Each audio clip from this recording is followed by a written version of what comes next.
किती शेतकऱ्यांच्या मुलांच्या समस्या वाढत आहेत, किती महिलांच्या समस्या वाढतात, ह्याच्यावर काही विशेष चर्चा होत नाही।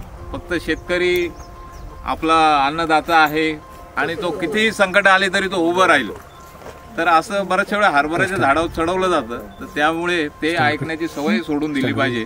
लच्छागडीमध्ये जेव्हा आम्ही सकाळी मॉर्निंग वॉकला गेलो आम्ही, त्यावेळेस बघितलं की घराच्या बाहेरचा एवढा जरी तुकडा असेल तिथे 25 आंब्याची रोप आहेत। घराच्या डाव्या बाजूला तेवढीच, पुढे 100-200 आहेत, बाकी त्यांच्या शेतात कितीतरी आहेत।